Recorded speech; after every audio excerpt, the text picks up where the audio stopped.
Aimable téléspectateurs de la FM Télévision, bon début de week-end chez vous. Nous vous retrouvons dans le cadre de notre émission Grande Analyse. Grande Analyse, cette émission qui est au cœur de l'actualité.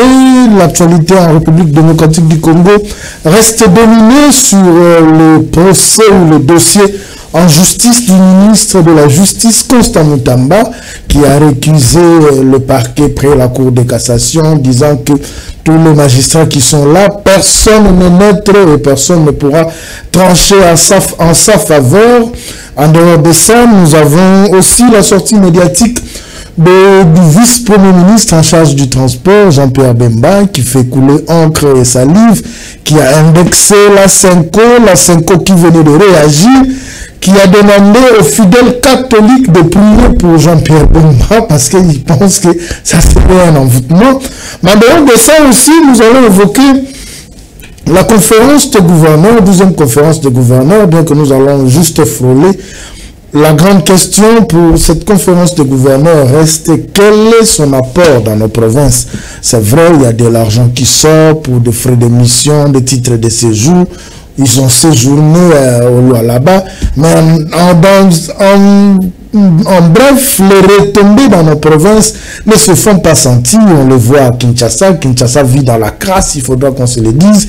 S'il faudra qu'on parte dans le Congo central, c'est encore la catastrophe. Est-ce que cette conférence de gouverneurs apporte des solutions à nos provinces? C'est aussi la grande question que nous allons nous poser au cours de cette émission. Allais-je dire, sur ce plateau, je reçois pour vous monsieur Steve Kabasele. Il est communicateur de la jeunesse du parti Ligue de serviteurs de l'honorable Ntingi Pouloulou. Bonjour monsieur Steve. Bonjour Charles, bonjour nos téléspectateurs qui nous suivent en ce moment. Ça fait vraiment un bail que nous sommes retrouvés sur ce plateau. Par la grâce de Dieu, on se retrouve encore une fois pour parler Congo. On se retrouve pour parler Congo. Nous ouvrons cette émission par cette 12e conférence de gouverneurs qui s'est tenue au Lualaba. Le Lualaba qui est en train de se transformer, mais curieusement, le reste des provinces n'emboîte pas le pas. Est-ce que la gouverneure du Lualaba, Fifi Masuka, serait cette sorcière qui transforme sa province par coup de bâton baguette magique, ou c'est le souci de travailler? Parce que nous voyons Kinshasa. Aujourd'hui, Kinshasa, c'est la crasse, chercher un transport casse-tête, le braquage, c'est tous les jours qu'on doit vivre en cas de braquage. Est-ce que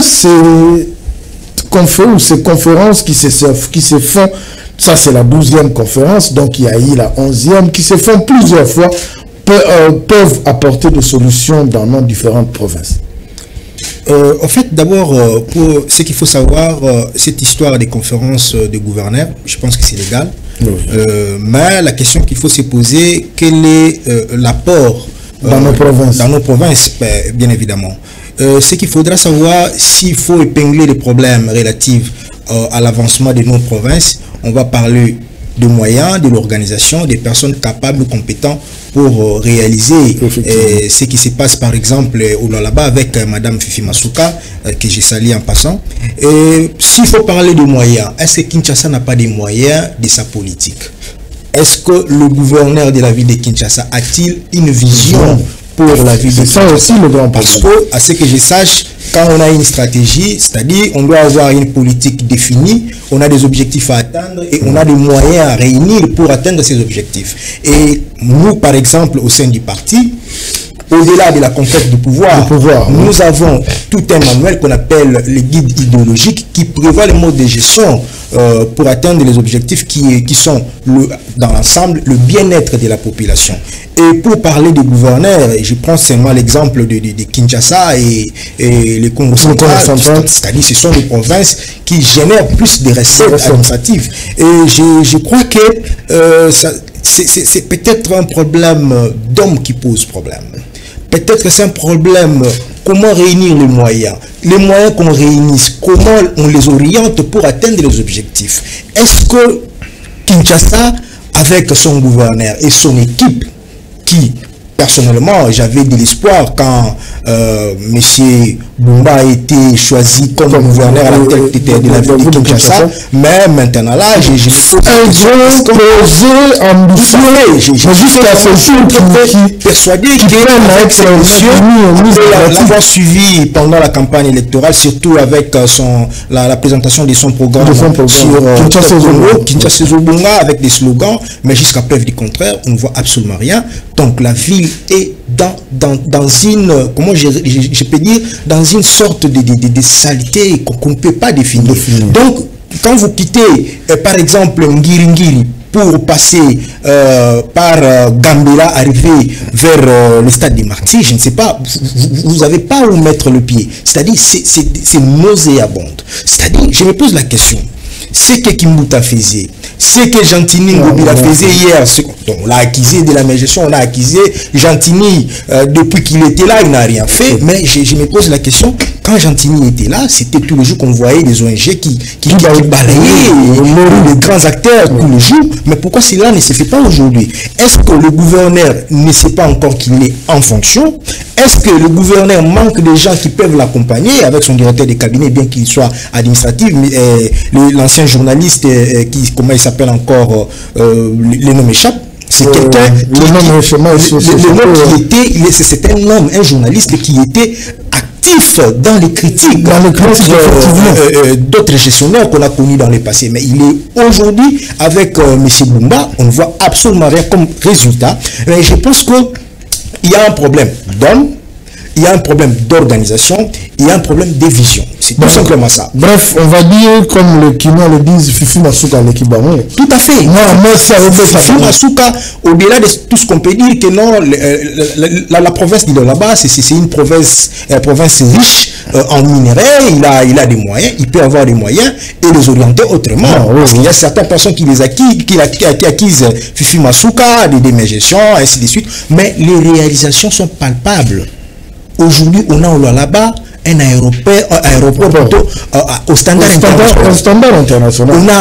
On a des bâtiments qui naissent avec un tunnel d'embarquement. Tout à fait. On a des bâtiments qui naissent, un bâtiment pour la CENI, les bâtiments pour le gouvernorat, il y a un bâtiment pour l'Assemblée provinciale de là-bas, il y a la construction, je pense, qui est déjà presque finie, d'un échangeur là-bas. Donc, Kolosi aujourd'hui présente une image vraiment, n'est-ce pas, en quelque sorte de la capitale de la RDC par rapport à Kinshasa.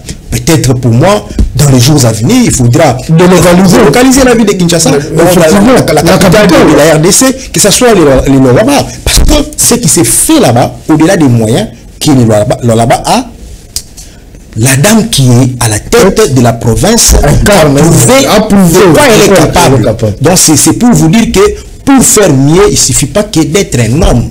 Donc il y a des femmes qui peuvent faire mieux que les hommes. Voilà. Merci beaucoup. Nous prenons le dossier Constant Mutamba. Nous avons tous vu comment est-ce que ce dossier a commencé.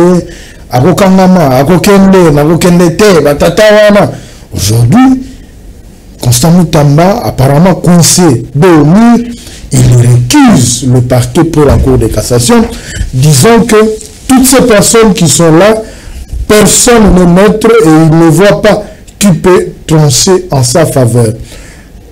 Le commun des mortels se pose la question, avec tout ce qui s'est passé après des états généraux sur la justice, est-ce ce n'est pas une guerre qui ne dit pas son nom? Bon, vous savez, avec cette histoire du ministre de la Justice, Constant Moutamba, ça s'est osé comme si nous étions en face d'un acharnement politique. Pourquoi j'ai dit ça? Vous vous rappellerez qu'aussitôt devenu ministre d'État en charge de la justice, il s'est mis dans la logique des réformes de la justice. Alors, depuis que le ministre de la Justice avait pris une décision relative au paiement de frais de la justice par voie bancaire, et c'est de là où tout a commencé. Donc, c'est-à-dire, ici, j'ai toujours dit que notre justice est malade, comme l'a dit le président de la République, comme l'a dit l'ancien ministre de la Justice, Alexis Thambwe Mwamba, qui a parlé des 3V, mais il y a des magistrats qui font mieux leur travail. Et c'est-à-dire, le ministre s'est dit, il faudra commencer par les états généraux, relever les failles qui sont au sein de notre justice, orienter notre justice dans les bons, et du coup, il a fallu, n'est-ce pas, je ne sais pas, le piéger ou comment, mais la question que je me pose, est-ce que le ministre de la Justice est-il accusé pour détournement ou pour avoir commis une faute administrative? Alors, qu'est-ce qui se passe? Oui. Le ministre de la Justice se retrouve avec Madame la Première ministre dans une salle au centre financier où le ministre dit clairement, je sens le détournement. Mais est-ce qu'il pouvait le dire en présence de tout à fait, c'est ça aussi ce qu'on appelle les faiblesses dans le mode de gestion étatique, c'est-à-dire lorsqu'on apporte des émotions au sommet de l'État, on peut vivre que des choses pareilles. C'est-à-dire, il dit que je sens l'odeur de détournement. Et est-ce que Madame la Première ministre, d'ailleurs, elle avait réagi le même jour que depuis qu'elle a été dans son parcours, elle n'a jamais touché, n'est-ce pas, même à un stylo qui n'appartenait pas à elle. Mais je me dis, est-ce que Madame la Première ministre, c'est elle qui est derrière cette histoire? Est-ce que depuis que le ministre d'État est entré plutôt en guerre avec le magistrat, ils attendaient, n'est-ce pas, la voie de sortie ou un motif pour le piéger? Du coup, il y a une affaire d'une somme de 19 millions, certains parlent de 53 millions, qui serait destinée au paiement des indemnités. Vous savez qu'après la guerre de 6 jours de Kisangani, l'Ouganda est engagé de payer, n'est-ce pas? Et l'argent destiné au paiement des indemnités, cet argent a été détourné pour la construction d'une prison à Kisangani. Mais déjà, une prison qui serait évaluée à la hauteur de 19 millions. Mais on parle de passation de marché. En fait, c'est là où je voulais en venir. Est-ce que la passation de marché a été respectée? Parce que si cela a été respecté ou si cela s'est fait en bonne et due forme, en quoi ils seront interpellés? Donc, c'est qu'il y a un couac. Cela ne s'est pas fait à dessein. Mais du moins, il y a un couac, parce qu'en suivant le ministre de la Justice, le jour où il est venu à l'Assemblée nationale, apparemment il avait essayé de faire un aveu en s'excusant devant l'élu du peuple. La justice, ce n'est pas parce que vous vous excusez que les faits sont devenus bénins. Est-ce que c'est une vérité que lui cherche à ce qu'on puisse alléger alors que la justice doit dire la justice? Ici, ce qu'il faut savoir, je ne suis pas en train de dédouaner les ministres de la Justice sur cette affaire. Il y a eu passation des marchés de gré à gré. C'est une faute de gestion, une faute administrative, je crois. Je pense que lorsqu'on s'engage dans la logique de passation des marchés de gré à gré, c'est quand il s'agit d'une urgence, par exemple. Mais je ne pense pas que la construction d'une prison à Kisangani serait une urgence. Alors, est-ce qu'il y a eu détournement? Il semblerait que l'argent serait logé dans le compte d'une entreprise, je suis exigeant quelque chose comme ça. Bon, ça je ne sais pas. Mais ce que je sais, il faudra que, d'ailleurs, en droit on dit que quand quelqu'un n'est pas encore, comment dirais-je, devant le juge, pour qu'il soit, qu'il soit fixé, ou qu'on détermine sa culpabilité, il joue de la présomption d'innocence. Donc c'est un présumé innocent. Et c'est que d'ailleurs, dans des émissions que j'ai eu à faire, j'ai dit à conseiller au ministre de la Justice d'affronter la justice. Si réellement qu'il y a eu détournement, il sera puni conformément à la loi. Mais si il n'y a pas eu détournement comme cela s'est dit, et il sera, n'est-ce pas, acquitté. Mais je pense que ce que je suis en train de contester ici, c'est l'image qu'on est en train de nous donner. Comme si cette affaire serait une affaire politique. Okay.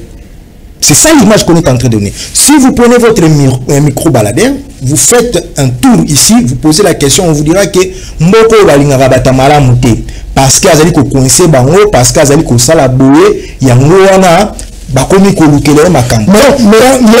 des gens qui ont du mal à comprendre qu'il y a eu détournement. C'est-à-dire, c'est à la justice de nous déterminer réellement qu'il y a eu détournement. Si le procureur après la Cour de cassation, M. Vondé, a des éléments, parce que l'instruction a pris fin, s'il y a des preuves qui justifient ces détournements, le procureur va fixer M. Moutamba devant les cours et tribunaux, qu'il soit jugé conformément à la loi, et s'il a des moyens de défense, il va se présenter devant la justice. Au lieu d'entrer dans des jeux de ping-pong réquisés, c'est de bons droits, de réquiser le magistrat, de dire que non, voilà, on a ligné la OT, basali partial plutôt, et je préfère X ou Y, mais d'ailleurs, après avoir écrit au procureur, après avoir réquisé, le procureur a réagi pour dire que non, l'affaire était déjà, donc l'instruction a été déjà clôturée, il doit attendre la suite de la procédure, et il y a un réquisitoire qui a été déposé à l'Assemblée nationale sollicitant, n'est-ce pas, le poursuite cette fois-ci, parce que le premier réquisitoire était pour auditionner M. Moutamba. Cette fois-ci, ça sera pour poursuivre M. Moutamba. Et je pense que déjà d'ici le 15 juin, ça sera la clôture de la session à l'Assemblée nationale. Est-ce que l'Assemblée nationale va traiter cette affaire très vite, comme ça a été avec l'instruction? Est-ce que l'Assemblée nationale va geler cela pour attendre la session de septembre, ou on va convoquer une session extraordinaire pour livrer M. Moutamba? Ça, je ne sais pas. On va voir comment est-ce que l'affaire va évoluer. Mais ce qui est vrai est que les Congolais veulent voir clair dans cette affaire. Parce que cet argent-là a été destiné pour l'indemnisation des victimes de la guerre de 6 jours à Kisangani. Les Congolais veulent voir clair. Moutamba récuse le parquet général pour la Cour de cassation, mais sachant que sa juridiction, c'est seulement la Cour de cassation. Même si on récusait, est-ce que si on changeait de personne, cela changerait la donne? Alors qu'il est soumis à la même juridiction. Mais l'affaire reste pendante. Même si aujourd'hui, il y a changement à la tête de la Cour de cassation, où on change le président, le premier président de la Cour de cassation change le procureur pour la Cour de cassation. L'affaire reste pendante. C'est-à-dire, ici, M. Moutamba, c'est un avocat. Il maîtrise bien mieux les droits que moi. Je ne suis pas juriste. C'est-à-dire, ici, j'interviens en tant que politique. Donc, le procureur pour la Cour de cassation va se présenter devant le juge comme étant ministère public. Donc, il vient accuser M. Moutamba devant le juge. Ce n'est pas à M. le procureur Vondé de condamner M. Moutamba. Non, lui va tout simplement apporter le preuve devant la Cour, qui sera composée par un président qu'on ne sait pas jusque-là, et c'est à la Cour de déterminer la culpabilité de M. Moutamba, s'il sera coupable ou pas. Et ça, je ne peux pas mettre les charrues devant le bébé. Pour terminer, pour clore ce dossier Constant Moutamba, avant d'entamer la deuxième thématique qui est la sortie médiatique de Jean-Pierre Bemba, qu'est-ce que les Congolais doivent retenir de ce dossier? Sur tout le plan politique, judiciaire, qu'est-ce que les Congolais doivent retenir? Parce qu'à la ligne où vont les choses, apparemment, c'est des gens des personnalités qui se pointent de doigt. Ce qu'on doit savoir sur cette affaire est que, je m'excuse, Jean-Pierre Bemba n'est pas la première personne d'évoquer ce qu'il a dit au cours de sa sortie médiatique. Je me rappelle bien avec monsieur Honoré Ngwanda qui a parlé de ça. Il y a tant de personnes qui ont évoqué cette histoire de nationalité de Joseph Kabila, de ses origines, de ses acquaintances avec l'M23. Il n'est pas le premier. Le président de la République a crié haut et fort que Joseph Kabila était, n'est-ce pas, le parrain de l'AFC M23. Et aujourd'hui, Jean-Pierre Bemba, s'il le dit peut-être avec le mot choquant, peut-être ce qui dérange pour avoir cité par exemple le clergé de l'église catholique et cesser d'être en connivence dans une bande qui cherche, n'est-ce pas, à éteindre la vie du président de la République, peut-être si c'est ça, ce qui choque en tant qu'officiel, qui est Jean-Pierre Bemba, de tenir de tels propos, ça je ne sais pas. Mais ce que je peux dire, il n'est pas la première personne à tenir de tels propos, mais en tant qu'officiel, en tant que ministre en fonction, peut-être Jean-Pierre Bemba pouvait avoir, comment dirais-je, la manière, n'est-ce pas, de ne pas choquer les uns et les autres, surtout que nous sommes dans une période où on est en train de chercher la cohésion nationale, c'est-à-dire on a vu des gens qui étaient réticents hier. Aujourd'hui, Martin Fayulu fait un rapprochement avec Félix Tshisekedi. Pourquoi pas voir aussi demain les Congolais qui sont de l'autre côté, Nanga et les autres, faire aussi un rapprochement dans le but de recouvrer la paix à la partie est de la RDC. Et je pense que peut-être que ce sont les mots que Jean-Pierre Bemba a utilisés vis-à-vis de clergé, vis-à-vis de certains acteurs politiques qui posent problème, mais ce n'est pas des choses nouvelles qu'on a entendues, plutôt qu'on a entendues dans la bouche de Jean-Pierre Bemba. Il y a tant d'autres qui en parlent, même les journalistes, même les acteurs politiques, peut-être pas devant les télévisions ou à travers les stations radio. Ils le disent, même si mais je pense que surtout ce qui choque, c'est la question de mettre la fin à la vie du président de la République. Et les services de sécurité ne doivent pas négliger cet aspect des choses. C'est-à-dire, M. Jean-Pierre Bemba peut être, n'est-ce pas, interpellé pour donner les informations, peut-être il peut avoir des informations qu'il a relatives à l'assassinat du président de la République, que je ne peux pas ici à chaud lui condamner. Il faudra que les services l'interpellent pour qu'on sache réellement qui veut réellement tuer le président de la République. Est-ce que ce sont des prêtres comme il a dit?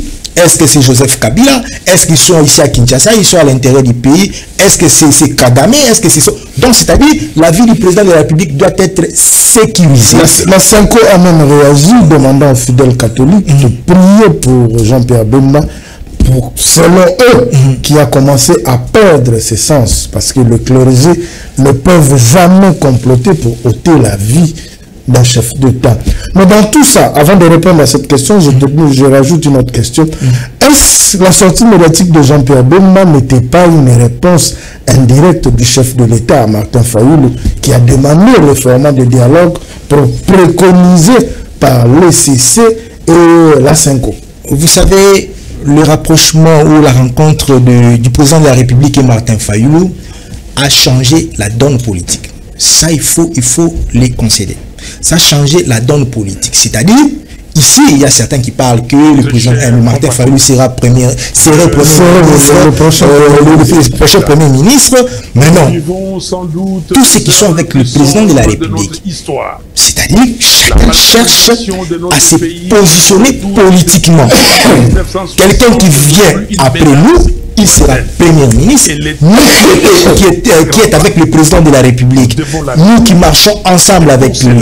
Ça peut être dans cette logique-là de positionnement politique que Jean-Pierre Bemba a voulu faire cette sortie médiatique, n'est-ce pas, pour faire peut-être les yeux doux au président de la République, pour lui dire que je suis le meilleur élève qui est avec vous, pour peut-être... n'est-ce pas, coincer un peu ceux qui veulent venir, parce que il faut se le dire, il n'y a pas de dialogue qui finira sans partage du pouvoir. Effectivement. Non. Même si les autres qui le disent que non, pour la partage à pouvoir, non, vous ne venez pas seulement pour voir la veste que le président de la République avait portée. Non, on vient pour discuter et chacun amène son cahier de charges. Nous voulons ça, ça, ça. Et au-delà de nous voulons la paix, nous voulons la sécurité, nous voulons voir la population congolaise être bien nourrie. Mais je ne pense pas qu'à la fin vous sortirez comme ça sans pour autant dire que nous voulons diriger, nous avons besoin de tel poste. Non, ça c'est mentir la population congolaise. Donc, s'il y aura dialogue, il faut s'attendre au finish, au partage du pouvoir. Certainement, on aura le temps de se dire des vérités, se réconcilier, n'est-ce pas, et regarder dans le même sens, voir les Congo aller de l'avant. Vous savez, Franck Fanon disait, l'Afrique a la forme d'un revolver dont la gâchette se trouve au Zaïre. Au Congo aujourd'hui. Et il suffit que tout se déclenche au Congo sur le plan économique, sur le plan social, que le Congo se développe, cela aura des effets, n'est-ce pas, collatéraux dans la région. Et il y a ceux qui savent que cela peut arriver à tout moment. Il faut tirer les ficelles de partout. Certainement aujourd'hui Kagame est dans la direction d'isolement total, et c'est que nous voulons, et nous voulons que ça aille encore profondément. Je pense que Kagame, lui, il va utiliser que des Congolais. Nanga, Joseph Kabila peuvent venir, et demain il peut trouver quelqu'un d'autre. C'est-à-dire il faudra mettre tout le monde sur la table, et les perspectives de ces dialogues poussent chaque politique, n'est-ce pas, de monter ses enchères, se positionner politiquement. Bemba peut le faire dans ce sens-là, mais avec des propos choquants, d'aller plus loin, dire que c'est ce que je dis. Mais la Sanko a réagi, la Sanko a réagi. Je suis qui parle des inepties, qui qualifie les propos de Jean-Pierre Bemba comme les inepties. Certainement, ça choque, hein, ça choquait les prêtres, et ils ont mis peut-être leur casquette de prêtres de côté pour réagir, répondre, réagir farouchement. Tout à fait. D'ailleurs, ils vont plus loin pour dire qu'ils sont capables d'aller devant les cours des tribunaux pour que Jean-Pierre Bemba puisse prouver avec preuve, c'est ce qu'il a fait comme allégation contre l'église catholique, je ne sais pas avec ECC.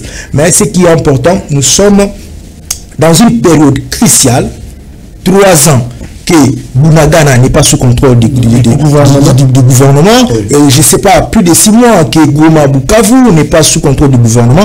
On doit unifier le Congo, et pour unifier le Congo, il faut mettre tout le monde sur la table. Et cela ne veut pas dire que quand on met tout le monde sur la table, on oublie que X avait tué, X avait volé, X avait pillé, mais ce qui est important, c'est de se retrouver sur la table, de se parler, et je pense que ça sera la seule voie qu'on peut retrouver la paix dans notre pays. Vous venez de dire dans votre temps d'antenne ici que le rapprochement Tshisekedi-Fayulu a bougé la donne politique. Tout à fait. Vous pensez que, déjà dans l'opposition, je l'ai senti parce que je vis des réactions. Tout à fait. À l'Union sacrée, les gens ont seulement félicité, il a compris, mais les agendas cachés de l'Union sacrée, nous ne savons pas. Est-ce que vous pensez que ce rapprochement a aussi dérangé le membre de l'Union sacrée?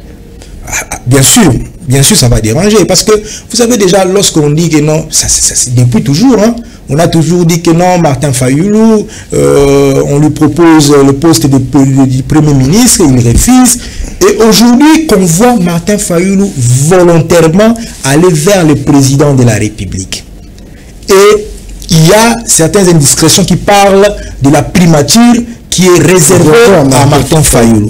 Et je ne vois pas Jean-Pierre Bemba qui est avec le président de la République il y a 4 ans déjà, voir Martin Fayulu qui vient à peine d'arriver devenir Premier ministre, et lui sera ministre de Martin Fayulu, et ça dérange un peu. Au-delà de lui, il y a certains hypocrites qui sont au sein de l'Union sacrée, peut-être qu'ils ne parlaient pas, n'est-ce pas? Mais ça dérangeait. Même au niveau de l'opposition. À l'opposition, oui, il y a Martin Fayulu qui tire, les proches de Martin Fayulu, évidemment, qui tire du côté de Moïse Katumbi, il y a Moïse Katumbi qui réplique. Donc, vous voyez, c'est une cacophonie qu'on crée au sein de la classe politique. Cette cacophonie dans l'opposition, est-ce que ce n'est pas parce que le fait de Martin Fayulu sauter premier, aller vers Félix Tshisekedi, ils se disent, lors du partage du pouvoir, ou c'est parce qu'ils se disent qu'il fallait rester radical à Tshisekedi et le laisser ces 3 ans comme ça totalement. Vous savez, l'intérêt majeur ici, c'est le Congo.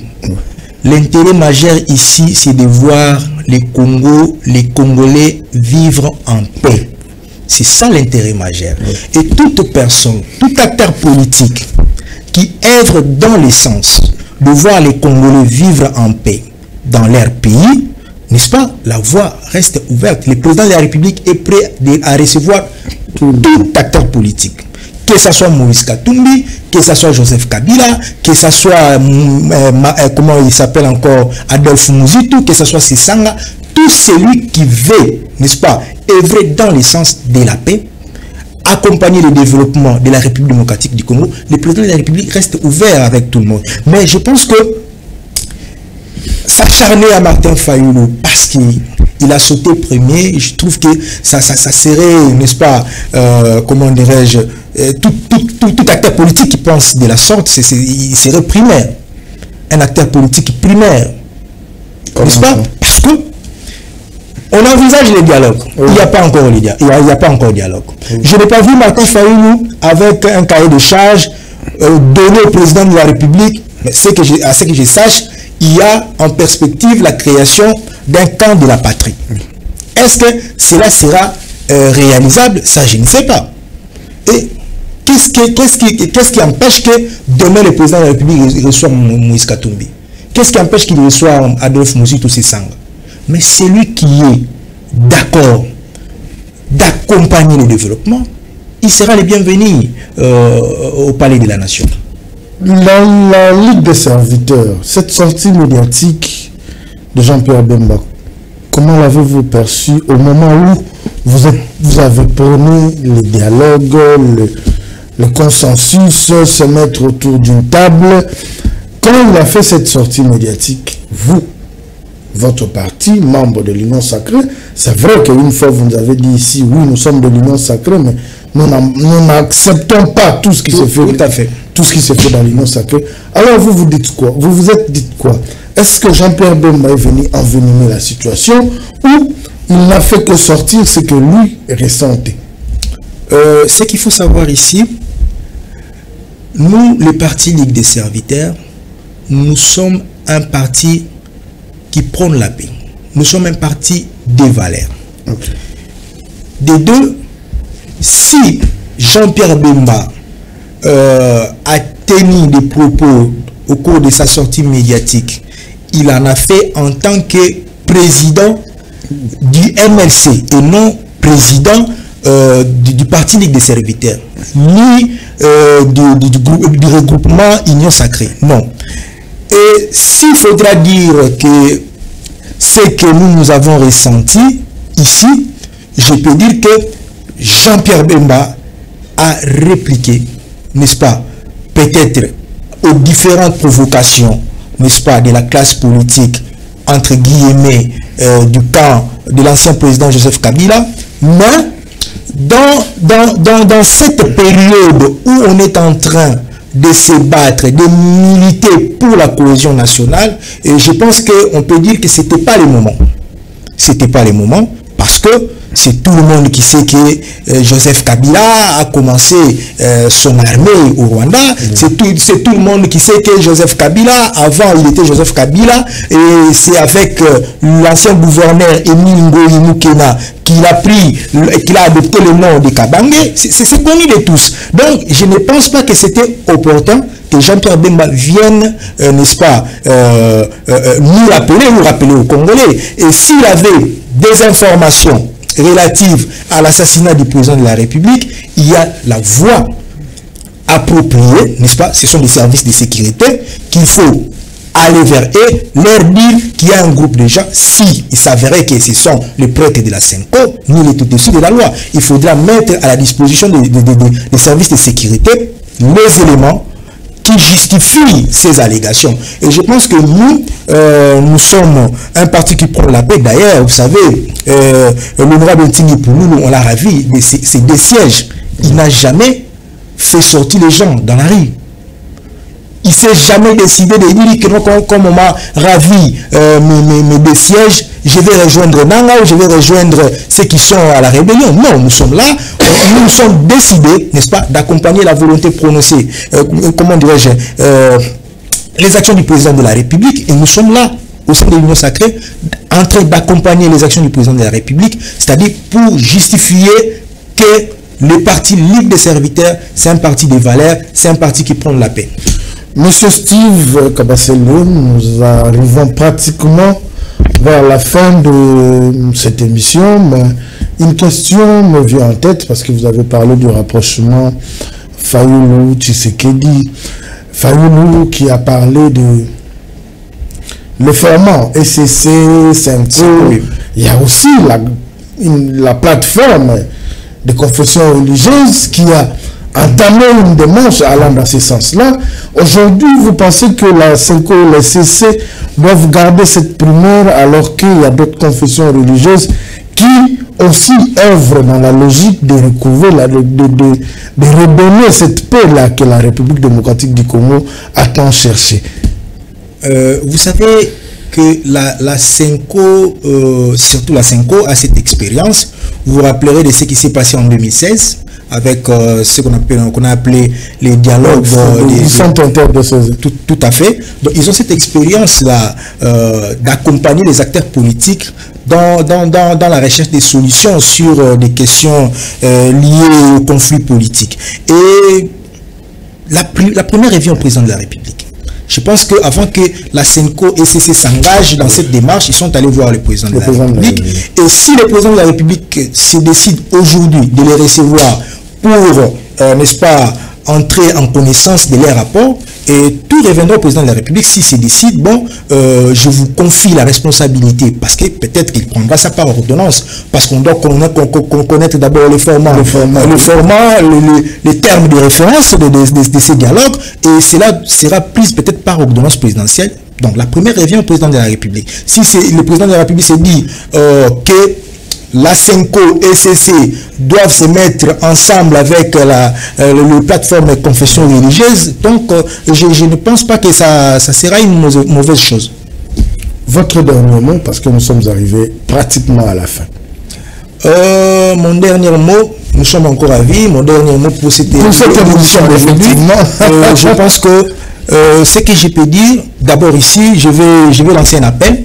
Le 30 juin, c'est une journée consacrée à la célébration de l'indépendance. Donc c'est les 65e année de l'indépendance. Le Parti Ligue des serviteurs prévoit une rencontre sportive entre l'équipe du Parti Ligue des serviteurs et celui de... il s'appelle encore comment, l'honorable Géry Dikala. Okay. Donc le match se jouera au terrain à Sosa, et le jour en question il y aura une équipe du Parti Ligue des serviteurs qui sera là pour sensibiliser, pour évangéliser, n'est-ce pas, la vision du Parti Ligue des serviteurs, la vision de l'honorable Ntingi Pouloulou, et pour pousser, n'est-ce pas, ceux qui traînent encore le pas d'adhérer au Parti Ligue des serviteurs. Et pour finir, je peux dire que nous avons l'occasion d'écrire l'histoire. Notre pays, après 65 ans de l'indépendance, ne mérite pas de vivre de tels scénarios qu'on vit aujourd'hui. L'agression, les tentatives de balkanisation, les assassinats, les braquages qu'on vit aujourd'hui, on vit aussi de tout le monde ici à Kinshasa. Donc, on peut faire mieux si et seulement si nous-mêmes, nous avons la volonté politique de le faire. Est-ce que ce sont les moyens qui nous manquent? J'ai dit non. On peut moderniser notre façon de faire les choses, on peut moderniser nos services de sécurité en les équipant avec des moyens modernes, des moyens capables, n'est-ce pas, de détecter en temps réel tout ce qui peut se faire, n'est-ce pas, contre les citoyens congolais. Avec les drones, par exemple, les drones d'information, on peut les doter avec des véhicules capables, n'est-ce pas, de dissuader les criminels, les koulounas, ainsi de suite. Et nous avons l'occasion d'écrire l'histoire. Demain, on parlera de nous. Et je vais finir par ces propos. Les riches qui sont riches aujourd'hui ont une histoire. Et la population qui est pauvre aujourd'hui ont un avenir aussi. Donc ce que nous prétendons aujourd'hui être pauvres seront des riches demain. Peut-être que les opposants qui sont pauvres aujourd'hui pourront être riches demain. Ceux qui étaient opposants hier, qui sont devenus riches aujourd'hui, il y a aussi des pauvres qui peuvent devenir riches demain. C'est-à-dire, ça ne sert à rien de faire du mal à la population congolaise, ça ne sert à rien de faire du mal aux autres, car l'avenir appartient à tous. Merci beaucoup. Je retiens seulement l'avenir appartient à tous. Merci beaucoup de votre présence. Ça faisait un bon moment que vous n'êtes plus passé sur notre plateau. Nous vous disons merci. C'est moi qui vous dis merci. Pardon, nous remercions aussi toute l'équipe technique qui nous a tenu compagnie. Il y a Enoch Mafuka, Torres Satibou et Gelor Mouya, que nous appelons communément Coco Mouya. On se retrouve prochainement, je pense que ça sera pour la semaine prochaine, avec un autre invité. Vous avez à dire? Je voulais juste saluer mes défis, Joine et Jessica Kabasili. Voilà, merci. C'est par là que nous mettons un point final à cette émission. On se retrouve la semaine prochaine. Au revoir. Merci.